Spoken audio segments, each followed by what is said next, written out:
Make one more explanation of what's going on. Okay, we are a bit late this morning because of electricity problems. And the choir is going to sing now. And some of you have heard it twice already, but we're going to sing it for real now. So, and we'll do the introductions after the choir. Did you put the lyrics? No.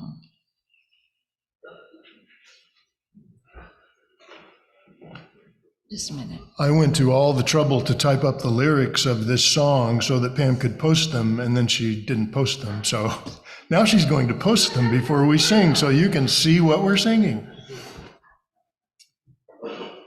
I don't know. One of those kind of days. This is one of those days where Isaiah was exactly right. The people walking in darkness have seen a great light.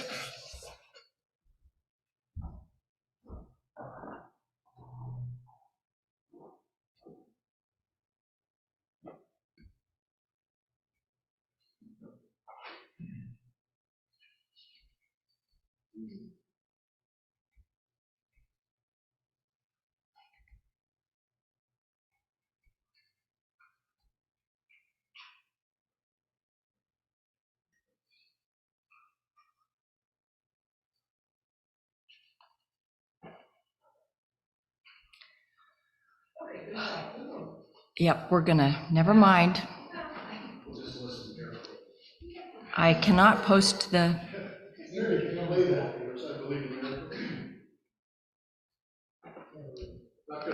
Not gonna happen.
After the hymn.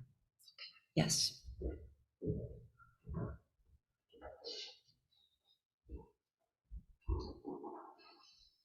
I will do introductions now, and then we will sing a hymn. And then Dwight Ferguson is here today. You've seen him all. He says he was in Zoom land, but now he's here in person. He is in the process of tiling our kitchen floor. Not today. So Dwight has an Advent story for us. And so after I do introductions and we have a hymn, Dwight will do an Advent story. This morning in person, we have Ellen Craig and Doug Baker. We have Nita Burton and Susan Simons and Tom Harold. We have Rob and Val Pearson and Rylan and Hensley. I always forget that one. Hensley, I apologize. We're happy to have you and Ryland here today. Thank you for being here. We have Jerry and Liz Shaw. We have Missy Smith and Susie Turner. It's good to see you guys this morning. I want you to know that all my kids are going to be here. Tim is on his Oh, Tim is on his way. Yay. So congratulations. You have the whole family here today. Yay, yay. It's good to have you guys here this morning. We have Michelle Lilly, who is with us, Dennis Engel, who is here. We have Kathy Simmons. Doug is still at home, but we hope soon will join us. We have Dave Longnecker. We have Janet Ross and Shirley Ertl. We have Kay Mendenhall and Sharon Reinard. We have Deborah Lilly and Al and Linda Groth. Al and Linda, it's nice to have you here today. They're heading for Florida later on this week, and so we're happy to have you here today. Thank you for being here. We have Marcia Holliger and Brian Lilly and Jeff Clark and Mary Clark and Ron and I and Dwight. So this is a lot of people. On Zoom this morning, we have Terry Reinard from his home here in Winchester. Welcome, Terry. We have Keith Kendall from his home down at Friends Fellowship. Welcome, Keith. We have Bill and Joyce Wagner from Muncie, Indiana. Welcome, Bill and Joyce. We have Lois Hogue from Florida. Lois, it's good to see you. I'm glad you're where it is warm, because we're cold here. So Eileen Critch is here from her home in Winchester. Norm and Karen Peter are home from their home here in Winchester. Cleo and Diana McFarland are from their home here in Winchester. Mary Williams is from her home in Carmel. It's good to see you, Mary. Not Carmel, Fishers? Fishers. Okay, we'll get it right. Believe me, I'm at this point, I'm just glad to be here. So, Kathy Burton, who is in a recliner, not using her knee, but we're thankful you are up and around and here today. Thank you, Kathy, for being here. Kathy Burton. Suzanne Weber is from her home here in Winchester. Welcome, Suzanne. Nate and Becky Edmonds are from their home in Deerfield. Pat Engel from her home here in Winchester. Pat Denny from her home in Bloomington. It's good to see you, Pat, this morning. We have Charlie and Valerie Boyd from their home in Wichita, Kansas. Welcome. We have Tony and Marcia from their home here in Winchester. We have Cliff Painter from his home in Calaveras County. He's coming up with creative stars, if you guys will notice that. I appreciated last week when we were talking about light and darkness. These stars are wonderful, Cliff. Thank you. We have Kendra Holliger from her home here in Indianapolis. And we have Stan Hendrickson from his temporary home out at Pine Knoll. So those are the people who have joined us online. So thank you all for being present today. Sorry for all of the chaos, but we're just thankful that we're Zooming. It's going to be late this morning, but we appreciate your patience with us.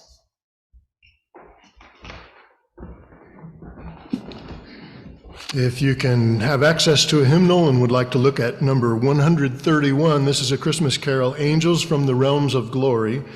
And those of you here in the room, if you'd be willing to stand, we'd love that. You sing so well when you stand.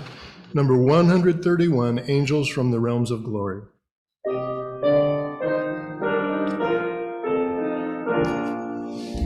Angels from the realms of glory, wing your flight o'er all the earth. Ye who sang creation's story, now proclaim Messiah's birth. Come and worship, worship Christ the newborn King. Shepherds in the fields abiding, watching o'er your flocks by night. God with men is now residing, yonder shines the infant light. Come and worship Christ the newborn King. Sages, leave your contemplations, brighter visions beam afar. Seek the great desire of nations, ye have seen his fatal star. Come and worship Christ the newborn King. Saints before the altar bending, watching long in hope and fear. Suddenly the Lord descending, in his temple shall appear. Come and worship Christ the newborn King. Thank you very much. That's excellent singing. You may be seated. Thank you to you, all of you online as well. I could see you were participating right along with us. It is just a really unexpected pleasure and a joy to Pam and me to have my brother Dwight Ferguson here. He is now residing in Bella Vista Platform over there. Pam always struggles over, where does he live? Bella Vista, Arkansas is where he came from yesterday. Left home at about 4 o'clock yesterday morning, or 4:30, and made it to an airport and flew to Chicago and fought the crowds there and made it down to Dayton. So we were so thankful when he arrived safely, and he's already been hard at work over in the house. Pam texted him, I think, a couple of weeks ago after the Ministry and Oversight meeting, and just asked Dwight if he would be willing to tell his personal Advent story. Advent means arrival or entry into. And we have been doing this for a long time. That tree over there in the parlor that has no electricity this morning is full of ornaments from people who have told their personal Advent story of how Christ arrived into their life. In many cases, it was once and it was dramatic. In other cases, it has been this kind of gradual progression of God sneaking up on them, you could say. Every story is different because every person's life and circumstances are different. Dwight's certainly has been as well. We are thankful that he was willing and wanted to tell you his story. He has been one of the most faithful attenders of worship at Winchester Friends for now almost 4 years. He almost never misses a Sunday. He's always there in that box in Bella Vista, Arkansas. He helps us with admitting Zoom attenders. He helps with technical questions and problems, helps sending out chats when we're too occupied to be able to do that. He's been a wonderful assistant to us in this new way of worship. And so we are just really, really thankful for this time. We're going to have a whole week together trying to get that floor put in over in the house. But we are grateful to Dwight for coming to help us, grateful that he is willing to tell you his story today.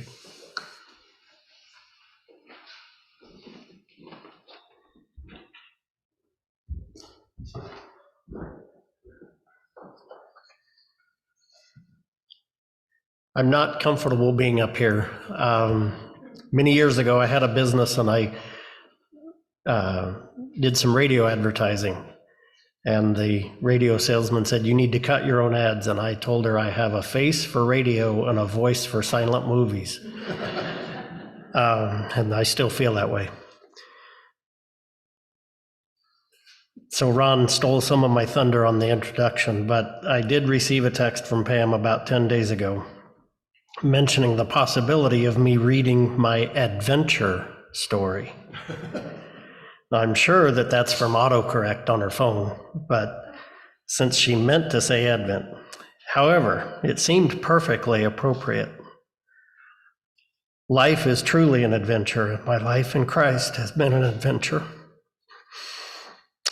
I can remember a few specific services where I wound up kneeling up front at the altar and felt touched and filled with Christ's presence. I can also remember a few events in my life where I was knocked to my knees, and others where I couldn't wait to kneel and acknowledge Christ's presence and impact.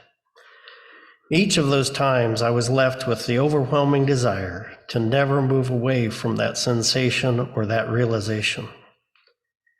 Being a flawed human means I have not always been successful.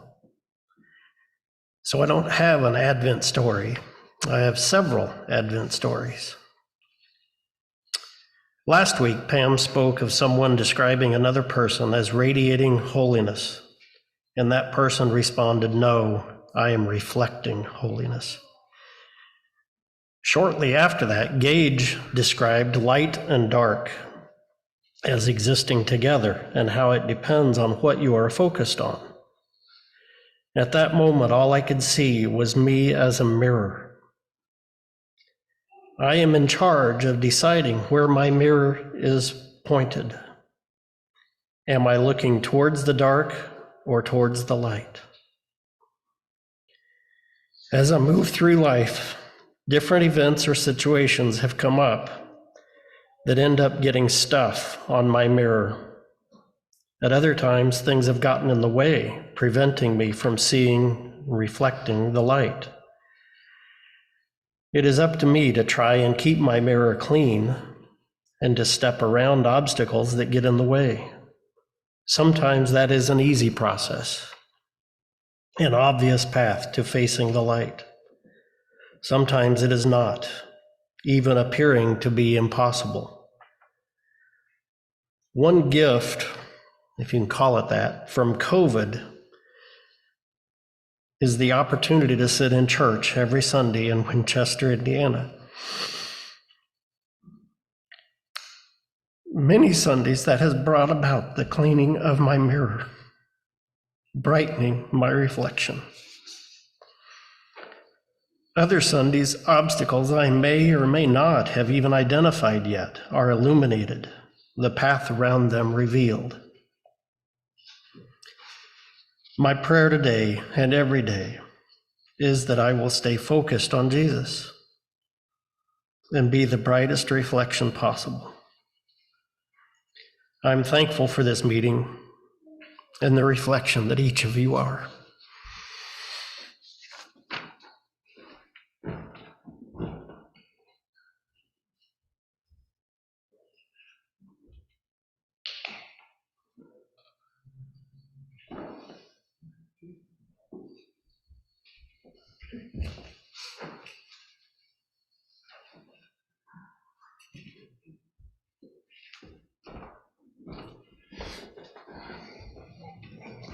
Pam refuses to follow that.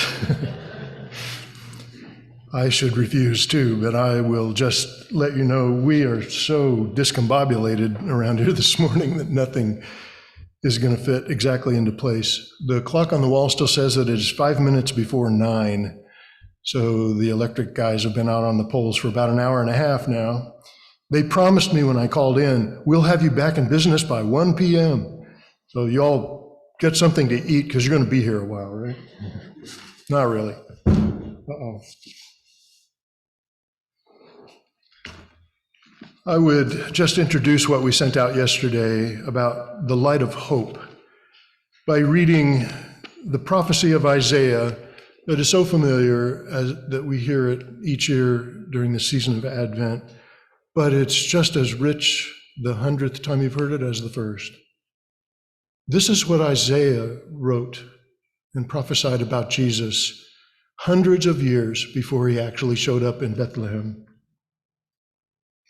He begins this off by saying, the people walking in darkness, and I wanted this morning to change it to the people walking in darkness called Dave, because Dave can take care of it.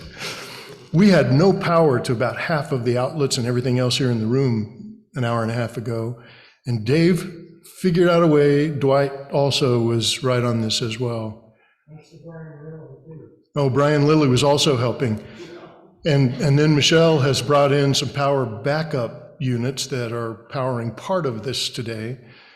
But there are extension cords everywhere around here because they plugged into the outlets that did have power and ran it over to the appliances and things that didn't have power. Isaiah didn't say that. Here's what he said. The people walking in darkness have seen a great light. On those living in the land of the shadow of death, a light has dawned.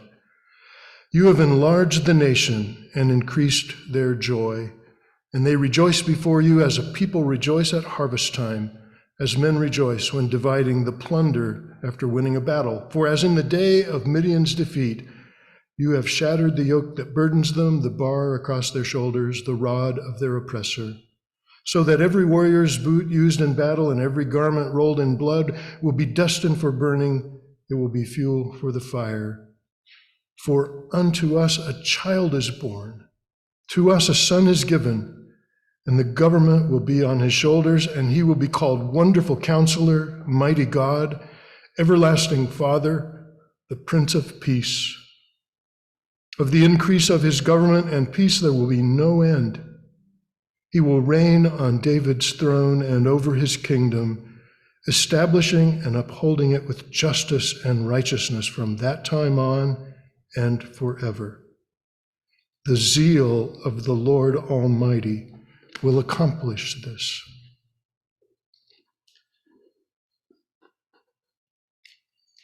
This is such a perfect illustration today of what it means to have hope.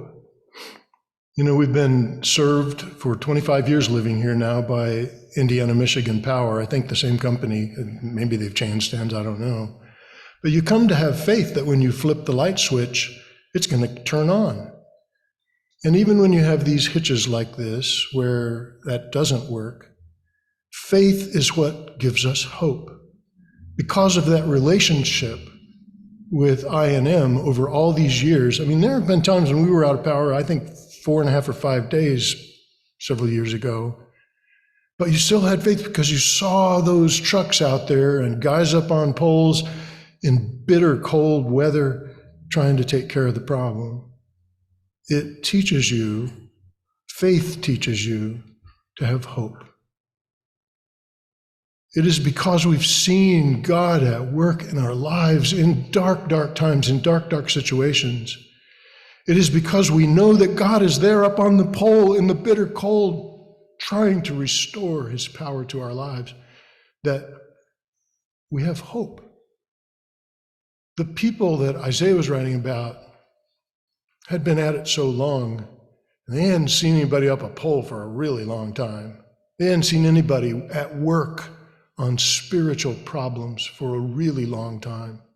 The voice of the prophets had been silenced completely for 400 or more years. And they were just about to give up. There were only a few of them who retained hope because faith had finally just kind of dwindled down, because they hadn't seen, they had lost their ability to see. They'd stopped looking to see God at work in their midst. And that's why Isaiah said, and then all of a sudden, the people walking in darkness are going to see a great light. And faith can be renewed, revived, restored. And hope can keep us going until that comes. It was the story of Amelia, our friend the runner. She was out there. She'd run a whole bunch of these marathons before that one went so badly. And she had survived them all, and she's a very capable young woman. But she talked about that experience like she got pretty scared. And that despair that sets in when you suddenly realize that you may be in a life and death situation and there's not just a whole lot you can do about it. That despair is not a good feeling at all. And then she saw that little tiny headlamp way off in the distance, bobbing up and down, another runner coming her way. And seeing that light was all that she needed for hope to be restored, for her faith in the people who laid out that race course. She thought she was in the right place, but none of the markers were there. Her faith in those folks was restored. And as that light grew closer and closer, her hope grew. And together, those two runners worked it out. They were both scared to death. They worked it out, and they made it home. This story of Amelia, I didn't have space to put this into what we sent out last night. And by the way, yesterday was kind of like today, just way more stuff crammed into the day than we were able to accomplish. So I apologize again for the late delivery of the devotional last night. We did the best that we could. The story that I would have loved to also typed into this thing is one that you've heard me talk about before again. Back, 20 years ago probably, or 15 years ago at least, Mary Kettering gave me a copy of a book written by her favorite author on earth, Randy Alcorn. I did not know then, but I do know now, that Randy Alcorn is sort of partly a Quaker. He went to Western Evangelical Seminary out in Portland, Oregon, back before it became renamed something else, but it is still the place where the Quakers on the West Coast, at least one of the places where they send their potential pastors for advanced training. Alcorn is a kindred spirit with friends. The book that Mary gave me was called The Grace and Truth Paradox, about John's first chapter where it says Jesus came full of grace and truth. Two things that are kind of opposite in a way. And Jesus was full of both of those. It's just like we describe Jesus as the full spectrum light of the world. Alcorn went to Alaska with his 10-year-old daughter, I think he was 10, young daughter, on a missions speaking trip. He had friends up there who were missionaries. This guy was a bush pilot. And he flew Alcorn and his daughter, along with the pilot's own daughter, to a speaking engagement. Everybody traveled by air up there. You couldn't drive most of the places where this guy was working. So he flew them to this speaking engagement, and after they were done, they crawled back in this bush plane to fly back to where the man lived.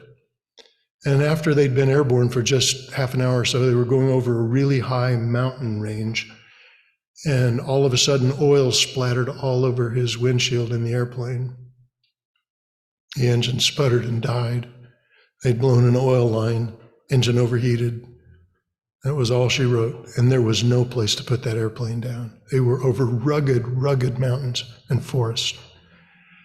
At the last possible moment, the pilot spotted a tiny little patch that didn't have any trees on it, on a fairly angulated surface on the side of a mountain, but it was a little flatter than straight up and down anyway.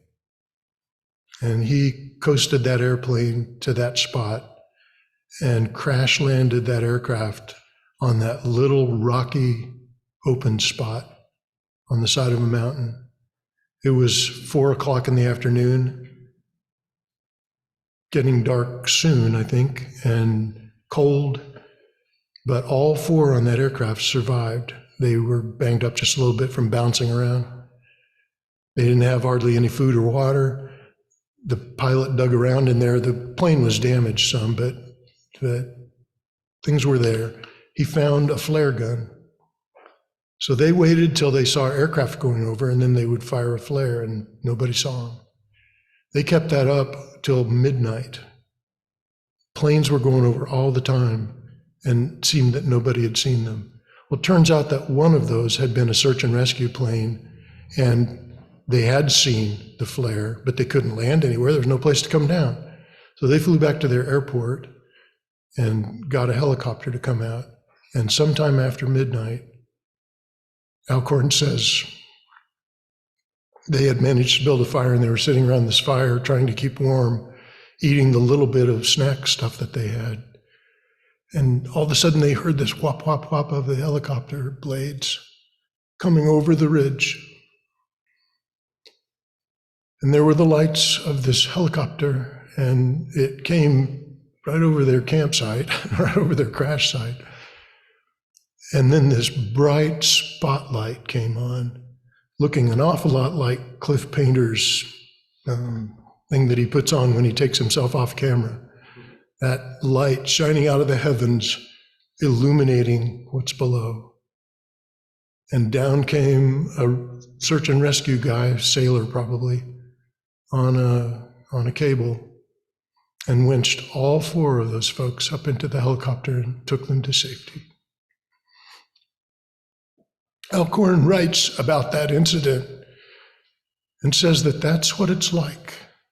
You know, we all have faith in these search and rescue people. We have faith that we've got all this technology, it's going to save us. So we have faith, but the longer that rescue doesn't come, the weaker our hope becomes. But Alcorn said we did not give up hope because we really had faith in the people that work those search and rescue missions in Alaska. They're good. And even though it took a long time, hope was rewarded and they were saved. Alcorn said that we were rescued by a great light from above. And it has always, ever since, reminded him of what Isaiah said. The people down there in darkness have seen a great light, and it was their rescue. It was the reward for those who did not give up hope. That's what we were writing about with what we sent out last night.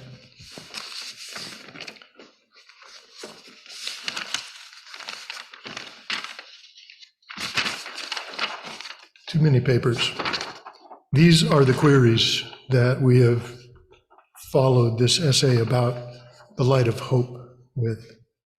Number 1, why do so many people feel lonely in this highly electronically connected society where community seems to be revered? Why are we so lonely when we have so many tools to combat loneliness? Number 2, what is Christians' responsibility for helping people who are in danger of slipping into despair and hopelessness? Number 3, what were the most important things that Amelia did to make it through her crisis? And what spiritual lessons for us might be in that? And number 4, what spiritual perils do you see accompanying people's growing reliance on the latest technologies? What benefits do you see there as well? It's not a totally negative thing, but I think it's a legitimate question. And then number 5, that is not on here, but I think you can remember this. What about your life? What about life in general has given you hope most recently? What have you experienced? What have you seen recently that has given you hope? It's an important ingredient to a satisfying life. We are grateful that you are with us, grateful for your patience to bear with us through all of these problems this morning. Please, as we wait quietly in the Lord's presence, please be faithful to respond. You are welcome to speak out of the silence. We may go a bit longer today since we're so late getting started, but we would love to hear what is on your heart as you travel through this season of Advent and remember that the great light has dawned upon us. God bless you all for being with us. Pam will be here to help unmute those online. In the room, I'll be running around with this microphone.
I think about Mary Kettering, and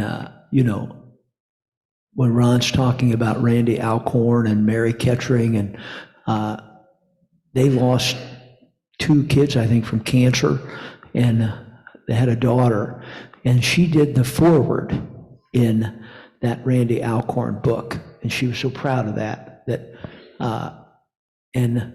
But you knew through that despair that she could see the light that Randy Alcorn was talking about. And in her own personal life, she was hoping and had hope that her kids would be cured of cancer and those things. And so you could just know that her despair led to her spiritual life. And that's the way I kind of see it right now, is that I look back on my life and I think those situations where you had tremendous amount of despair in your life that led to, I guess, the scripture that says perseverance, proven character, and proven character, hope. And so I guess we're being prepared to set our sails to be able to handle those rough seas that come at us.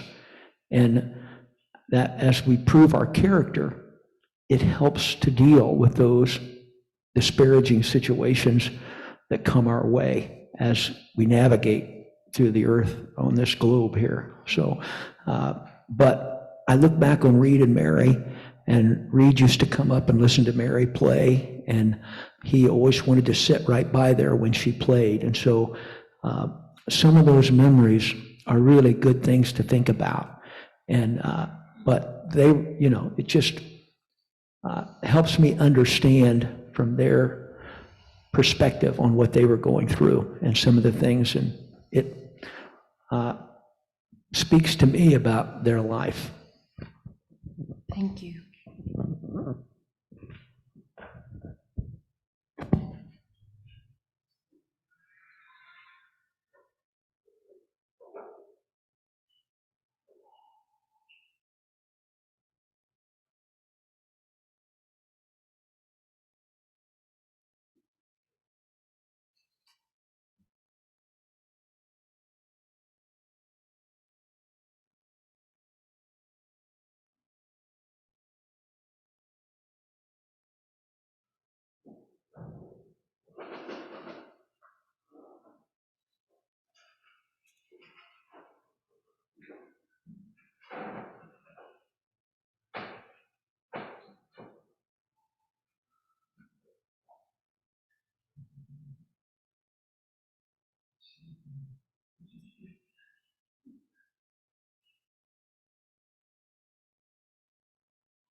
Well, I just wanted to mention one thing here about John 1:5, something that I always find very interesting and think a lot about.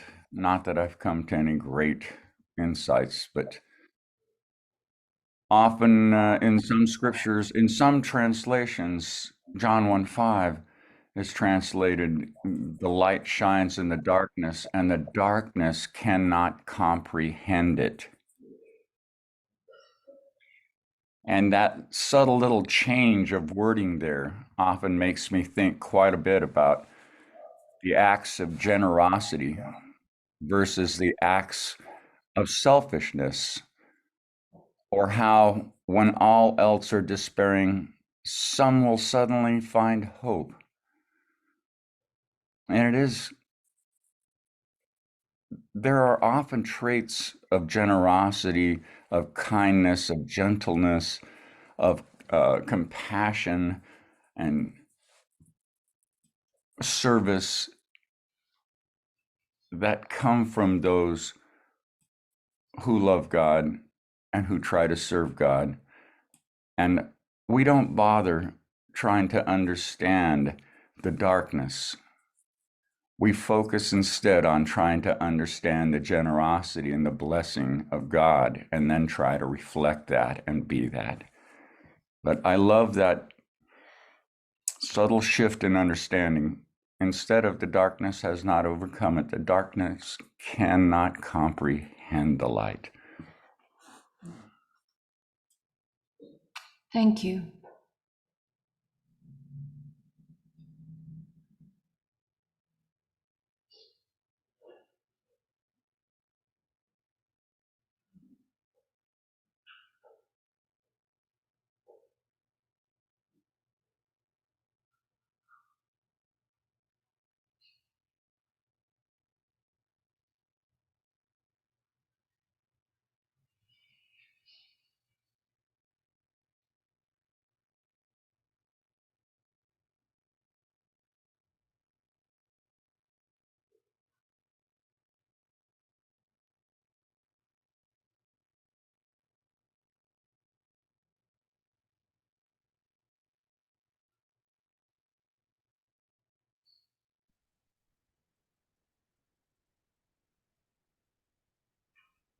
In keeping with the message of the light, my power just came back on. So I don't know about the church, but I shall be there shortly.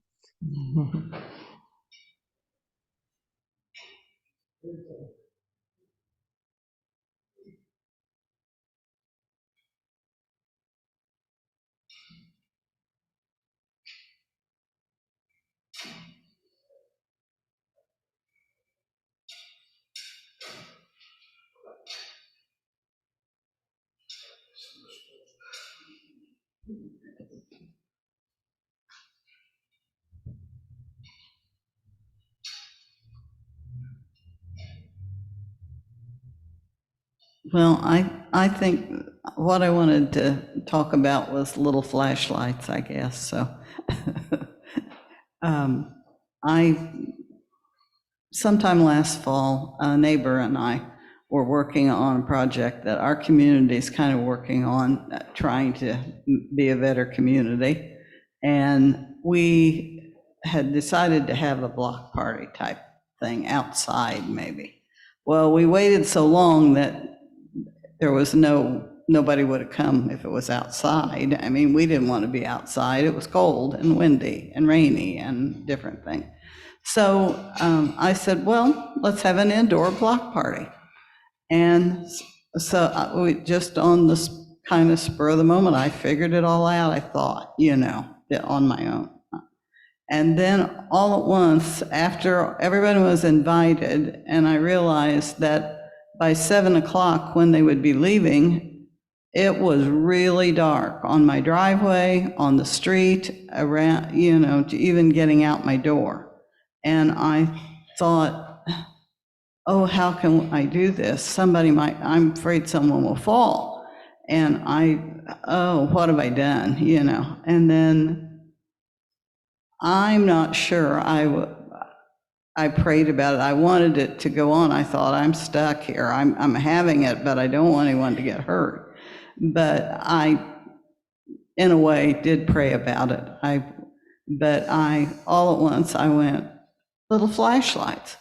I'll go see if I can find some little flashlights. So for about $1.50 or less, I think less, I had little flashlights for everybody. And I didn't worry about that they would fall because I thought they would be protected by light. And I think that's sometimes I thought, I need to have more light put out. I thought about have a pole. I need a pole light. I need something immediately. No, all I needed was some little flashlights for that night. I needed that. And no one fell, no one was hurt. It worked. And I think looking for that, and I just liked Amelia looking back. and seeing this tiny light behind her, because she kept running forward and seeing nothing and being more frightened. But one of the things Amelia did, she prayed.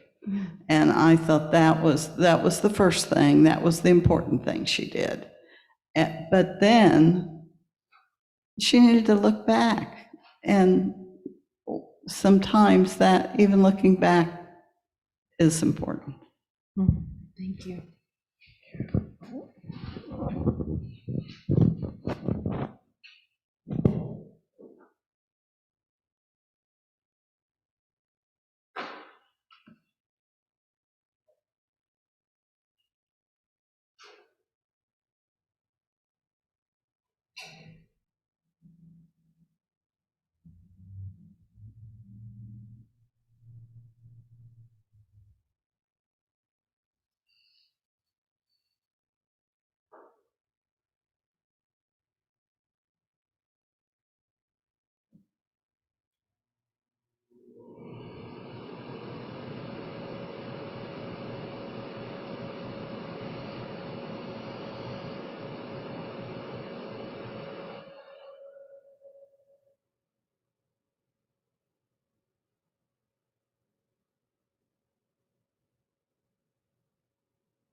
The clock on our wall now says it is 9:16.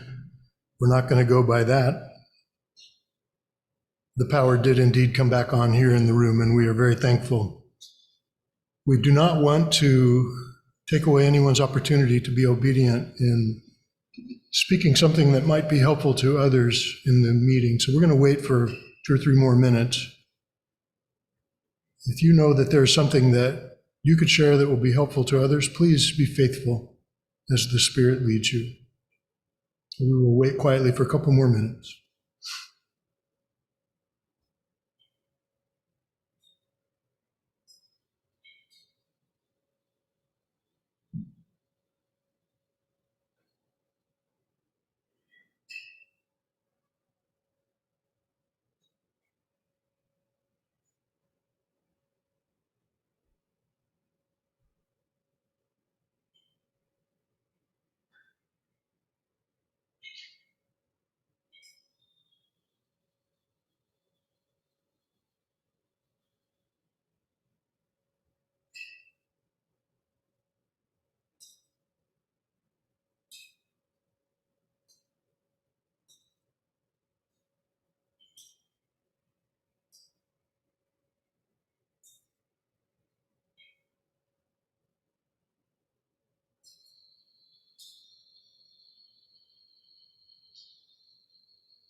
Let's close this time by singing number 141 in the hymnal, O Little Town of Bethlehem. Number 141. It has 4 verses, but they're not terribly long, so I guess maybe we'll just sing them all.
Thank you once again for your excellent singing. Before we go, we do want to just review the things that will be happening around here this week. Starting with just in a few minutes, downstairs there will be our annual holiday dinner, kind of a combination Thanksgiving and Christmas feast. We are grateful to all the women and others perhaps who have been helping to put that together this week. You are invited to join us downstairs for luncheon, probably not by that clock. but probably in about a half an hour from now as they get things together. So thank you for being here for that. We hope that you will enjoy a great time together downstairs. Today, over on the table over there, there is an offering plate that is there for receiving contributions to Winchester Friends Ministries. We thank you once again for your faithfulness to support what the Lord is doing among us with your gifts and offerings. Also, over there in the parlor is a Christmas card exchange table. You are welcome to save some postage expense during this Advent season by bringing your cards for others here in the local meeting. Putting them on the table over there, we try to alphabetize them so they're easy to find. And then each Sunday you need to check over there because there probably will be some mail for you over there. So you are welcome to utilize that table throughout this month of December to exchange cards with others in the meeting. And also there on the table close to the door, there are some red envelopes. They are there if you would like to use them for a special Christmas envelope offering for missions. The Missions and Social Concerns Committee encourages all to make a gift at this time of year to support this year the Friends United meeting missions in Cuba. That is our fall missions focus, plus also relief for victims of the brutal war in the Middle East, and also some help to the local food pantry that our church supports so strongly.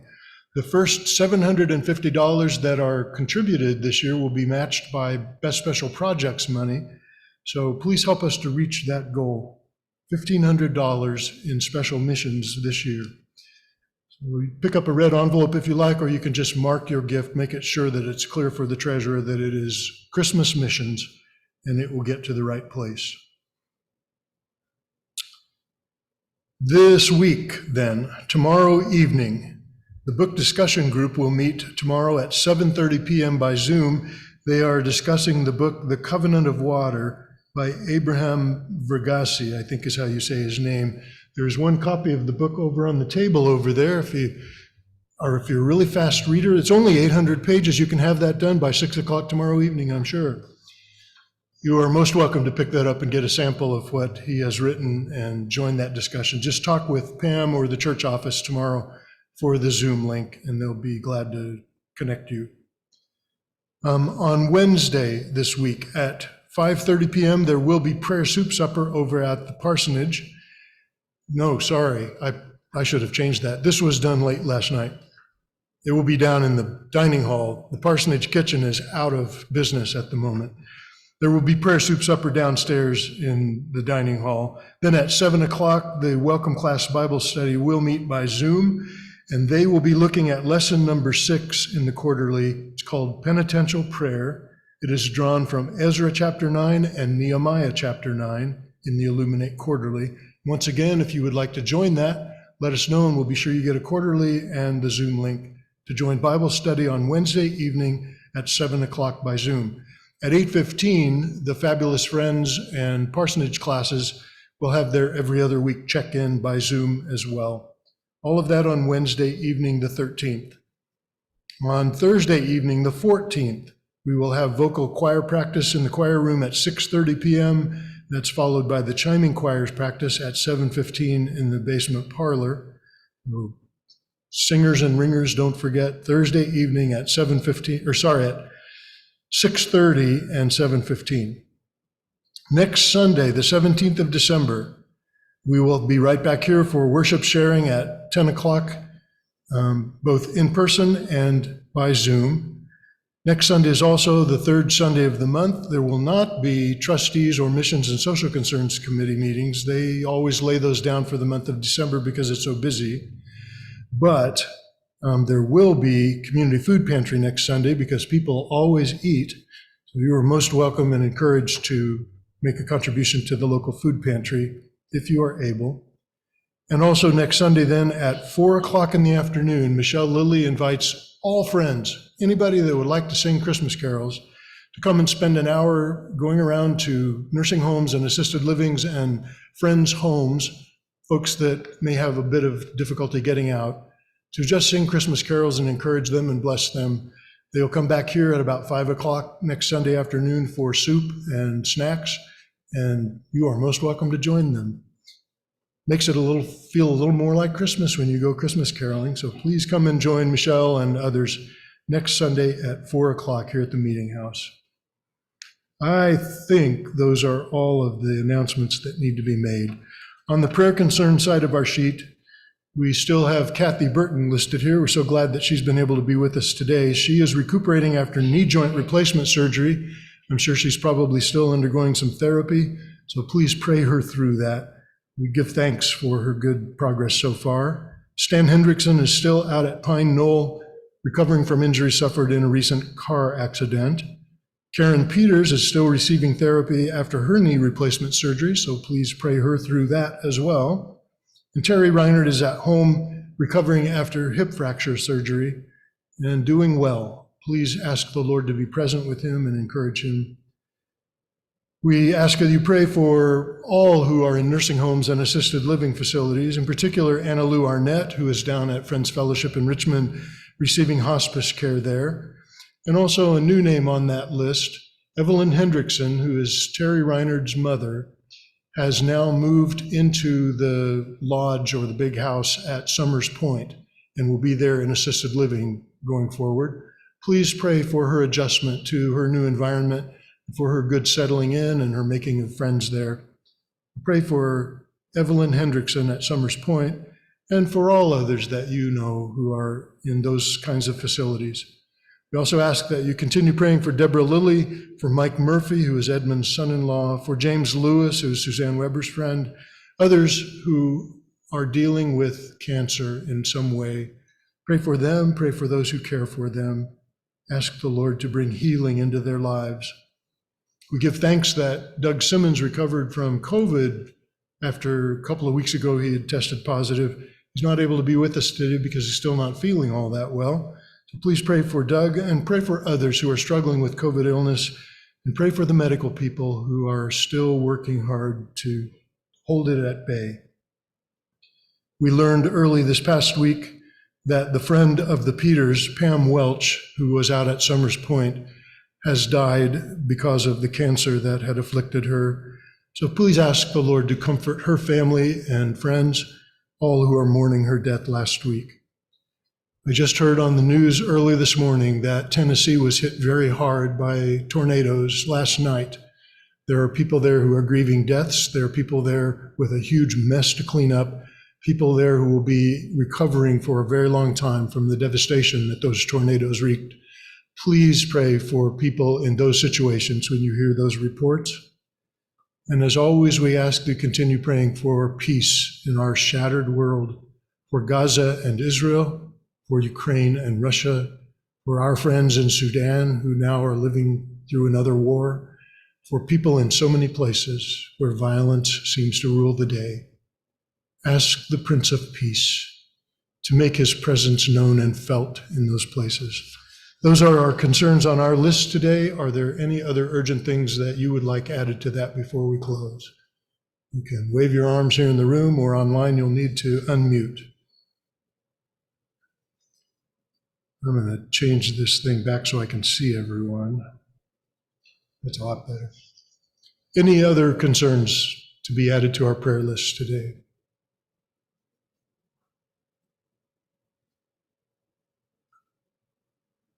Nothing is lighting up and no arms are waving. We're going to take it that we have it covered. If you have something that you would like added, you are always welcome to email that to us, and we'll get it into the Monday email that goes out. Would you join me for just a moment in prayer as we commit these concerns to the Lord? Let's pray together.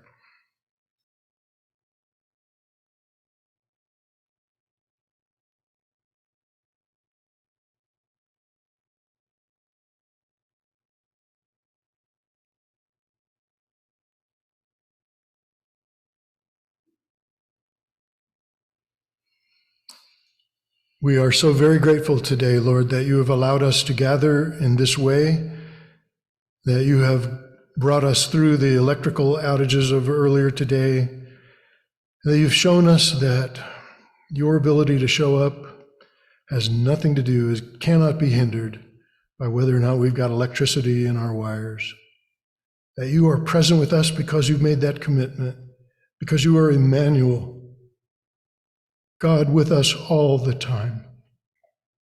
Thank you for making your presence known and felt here today. Thank you for your help.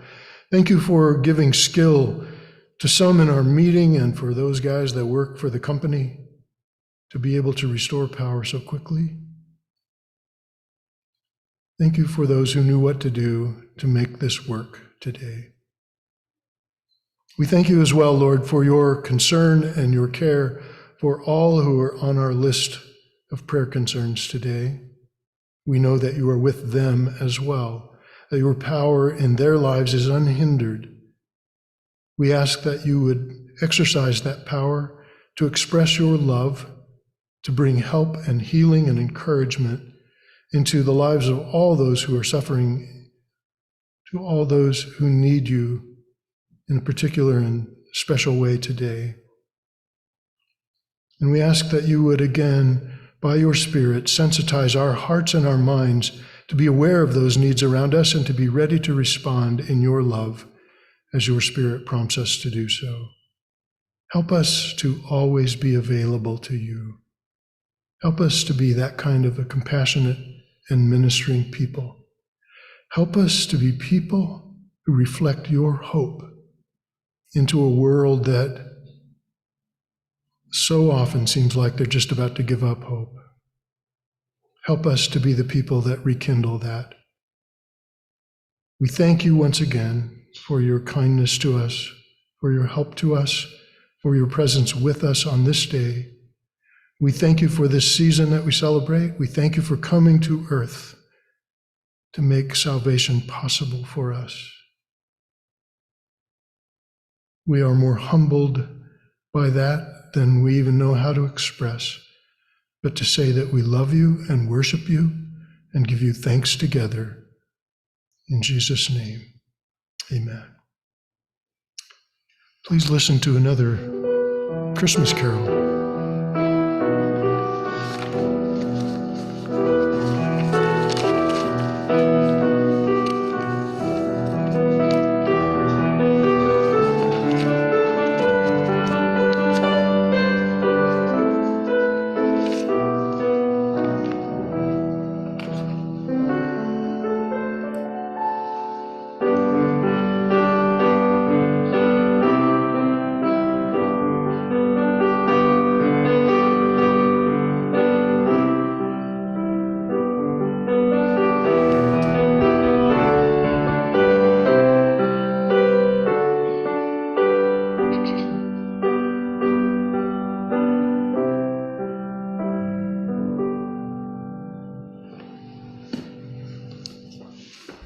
Guide us through thy perfect light.